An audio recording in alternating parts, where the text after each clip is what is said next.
Is this going to be funny or interesting? I'm wondering, is it going to be a good apology? Why did he wait so long? Okay, I guess this is from like almost a month ago, but that still seems like he waited a long time.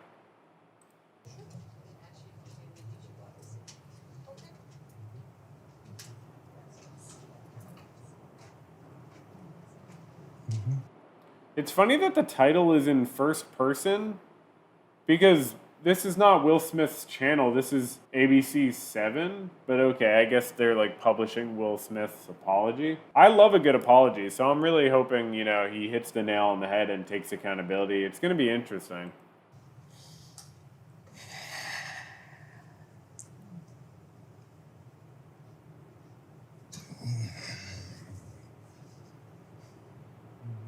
Wow, he looks like he just came from the golf course or something. What? Why didn't you apologize to Chris in your acceptance speech? I was fogged out by that point. It's all fuzzy. I've reached out to Chris, and the message that came back is that he's not ready to talk, and when he is, he will reach out.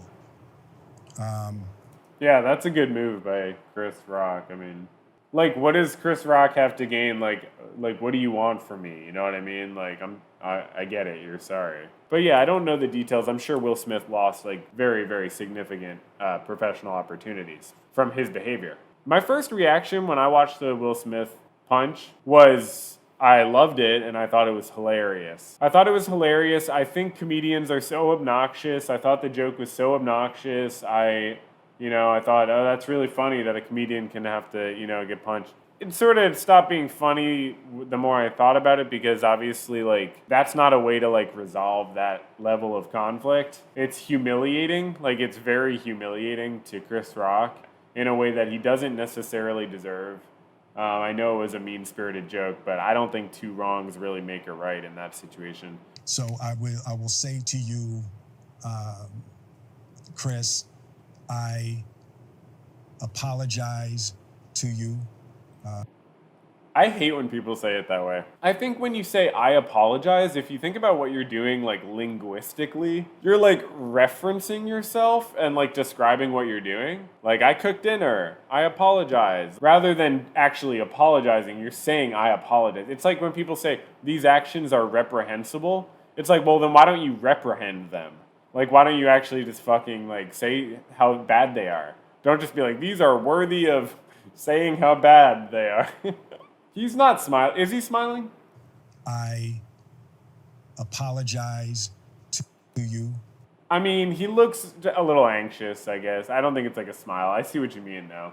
But yeah, I mean, it's better to say I'm sorry because that's just more direct. I think when you say I apologize, it's like, okay, I'm waiting. Do it. My behavior was unacceptable, and I'm here whenever you're ready to talk. If you are watching this and you still think the Will Smith punch was awesome, I get it. But think about it this way. His wife, Jada, don't assume that she's happy that he did that. And if you start thinking about it from the perspective that she herself might be very, very unhappy with him for doing that, then you can start to realize, oh, it was selfish. Like, you can like it because it's chaotic or whatever, but it's not justified. It's not like punching a Nazi or something. I'm not saying Jada was unhappy about it. I don't fucking remember. Like, I don't remember what her statement was or whatever, but like, many, many people would be very unhappy in her position there. Like, many, many people would not want their spouse to commit a violent act with millions of people watching to defend their honor. I want to apologize to Chris's mother. I saw an interview that Chris's mother did, and yeah, that's the thing you have to remember. The guy's family and friends are watching him. He makes a bad joke. Yes, he deserves to be made fun of, held accountable in some other way. He doesn't deserve to be humiliated like this. That was one of the things about that moment. I just didn't realize And since so much of my channel now is about Better Call Saul, which is around the central theme of revenge, this is, very apt. Was the revenge justified? And Chris's mother, I saw an interview that Chris's mother did, and that was one of the things about that moment. I just didn't realize, I wasn't thinking, but how. I did not realize he had a mother when I punched him in the face on national television. I just totally, it slid my mind that he might have come out of someone's body. It's about that moment. I just didn't realize, I wasn't thinking, but how many people got hurt in that moment. So his kids or whatever, I don't know, his fucking family has to go to school and shit and have people talk about it to them. But how many people got hurt in that moment. So I want to apologize to Chris's mother. I want to apologize to Chris's family, specifically Tony Rock. We had a great relationship. Tony Rock was my man. And this is probably irreparable. I think that's good of him to say it's probably irreparable. That's a very good aspect of an apology, is you shouldn't be asking for forgiveness, which he hasn't done yet, to his credit, and hopefully he doesn't.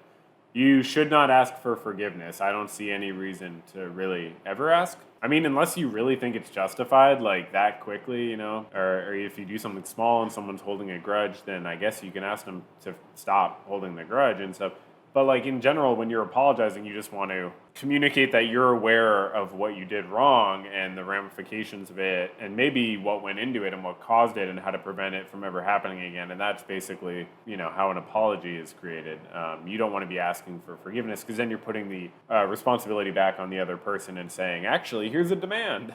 I don't think it's awesome in the sense that it's right. I think it's terrible and unjustified. It's just hard to care deeply about celebrity drama. Oh, yeah, no. I don't care about it on like a celebrity drama level. No, not at all. I just find it interesting as like a public figure having his life affected by his own impulsive action. It's just a very real thing. It's interesting to sort of break down where he's coming from.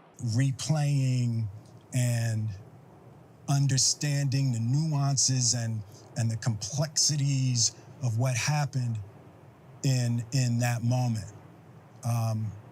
And I'm not going to try to unpack all of that right now, but I can say to all of you, there is no part of me that thinks that was the right way to behave in that moment. There's no part of me that thinks that's the optimal way to handle a feeling of disrespect or insults. Yeah, it might have actually been the worst way, Will. You can go ahead and say it was the worst way. You don't have to say it wasn't the best way. I don't think the way he's talking is forced. I definitely think it's genuine. I mean, maybe it's like, I guess he is, like I said, he is using like euphemisms and not being direct. But so, yeah, in a way I agree. But in a way, I do think he's trying his best to be straightforward and contrite. Performative, but a little genuine. Yeah, that's like exactly the Better Call Saul shit too, you know what I mean? Like you can be performative and still genuine. That's what we've been talking about. After Jada rolled her eyes, did she tell you to do something? No. Oh, I fucking knew this. And people are gonna still think he's lying, but she didn't fucking tell him to do that shit. Give me a break.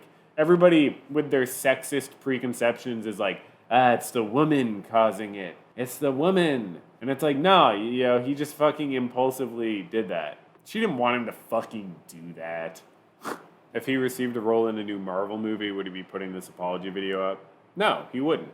I mean, that's fair. Like, people need consequences to face the truth of their actions, but that doesn't mean that their facing the truth is fake because they needed the consequences. It is better when people can apologize without needing consequences. That is objectively better, I would say. Yeah. It's like, I made a choice on my own, from my own experiences, from my history with Chris. Jada had nothing to do with it. I'm sorry, babe. His history with Chris, I don't really know what that's supposed to mean. He was like, remember that time you were an asshole? Like, that's part of why I did it. No, but he's making it very clear that Jada wasn't happy about it, which is what I said, I assumed, yeah. I'm sorry, babe. I'm going to say sorry to my kids and my family for the heat that I brought on all of us. To all my fellow nominees, this is a community. It's like I won because you voted for me. And it really breaks my heart to have stolen and tarnished your moment. I